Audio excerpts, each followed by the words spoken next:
בגוף והיא מאושרת, למרות שהיה שחפרת.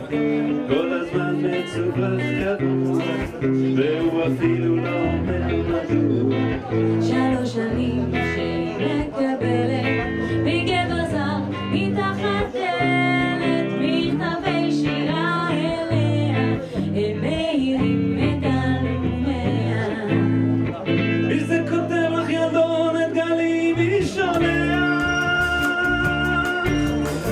זה פרחים סגות שהאביב פורח, מבת שהיא בכל נובמבר, בלי ברכה בשם רמז, שולח לך סיגריות וזה קשור בסדר. מאות שנים שהיא לא נרדמת, עליו בהקיתי חולמת, ובטח גבר עם לב רומנטי, נשמה טובה וחיוך סימפטי.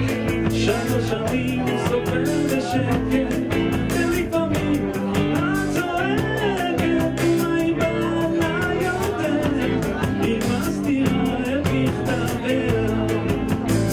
מי זה כותב לך ילדונת גלי מי שולח? איי איי איי איי זה פרחים סגול שהאביב פורח,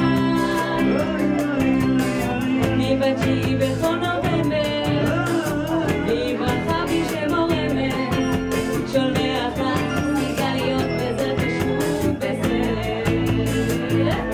Vamos! שנה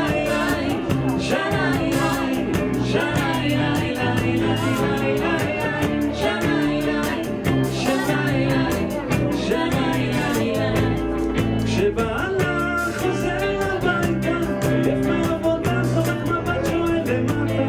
הוא לא אומר כן, והוא יודע, אם היא תדע בטח תשתגע.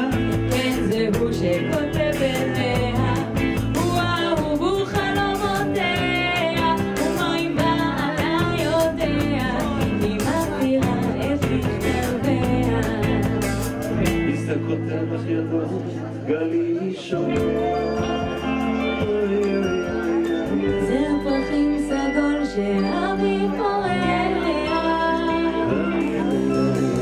מבת שהיא בכל נובמבר, בלי ברכה בשם רמז, שולח לך סיגריות וזה קשור בסרט.